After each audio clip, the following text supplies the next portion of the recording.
October 10th, 3:17 a.m. I couldn't sleep because I had to go to the bathroom. Seems like I got a kind of a regular time schedule.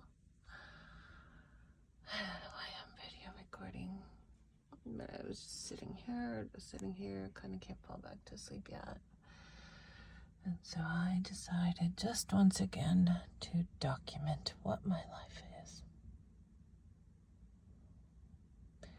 Sitting in my car.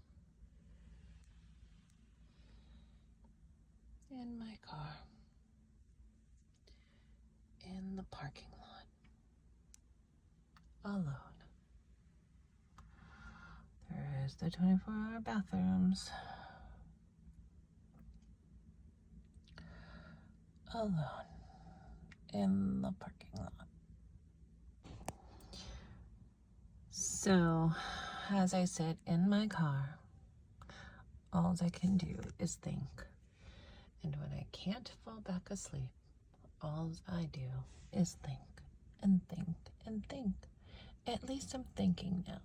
And I do think the recording is helping me, because what I used to do is yell and scream and kick and punch in my car and cry.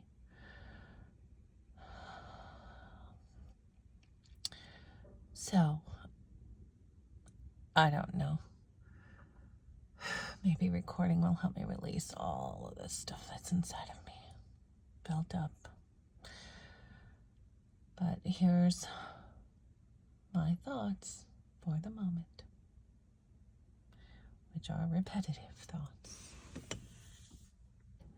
Here's why judges need to give consequences every single time there is an ethical violation by an attorney.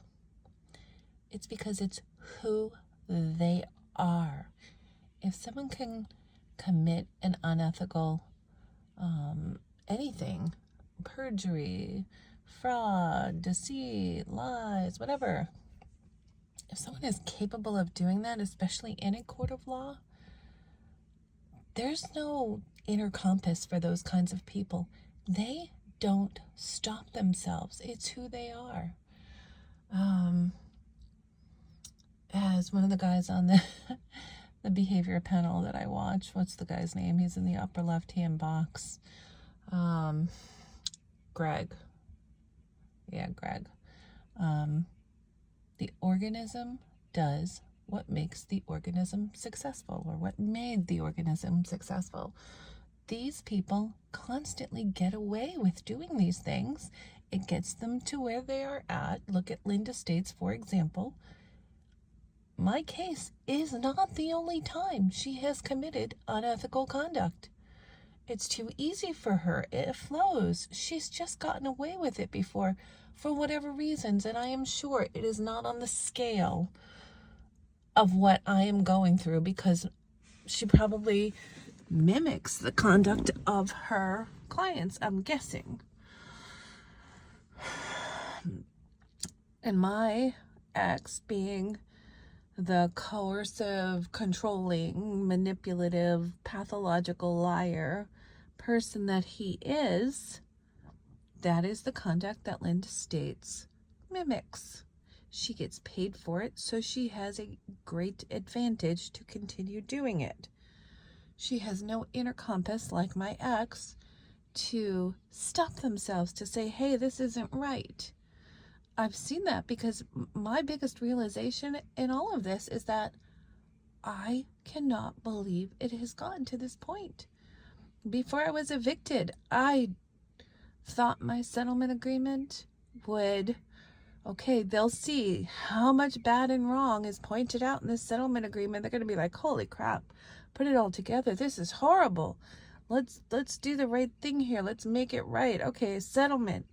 Everybody wants to settle. I gave up so much in that settlement agreement just to get me and my kids straight, but no, they ignored the settlement agreement. I was evicted. My children went through the trauma of all of that. I became homeless. I'm homeless for 2 years now.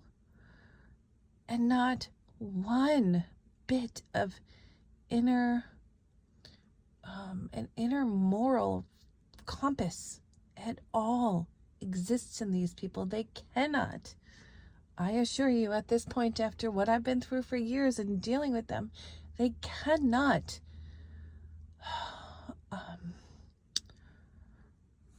regulate their own morals and values like they should be, so that it does not impact others and our legal system.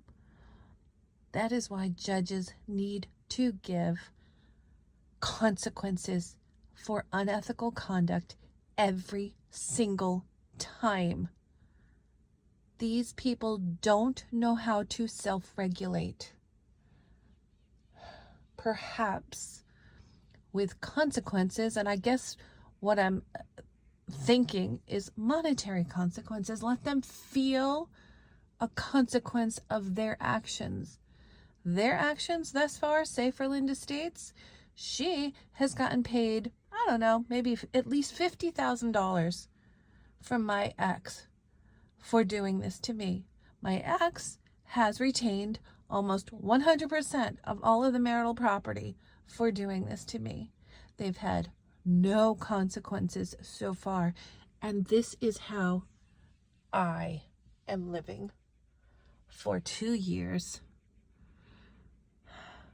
Judges need to make unethical conduct more of a priority, because without consequences every single time, we do not have a justice system. We have, where we are at right now, our injustice system.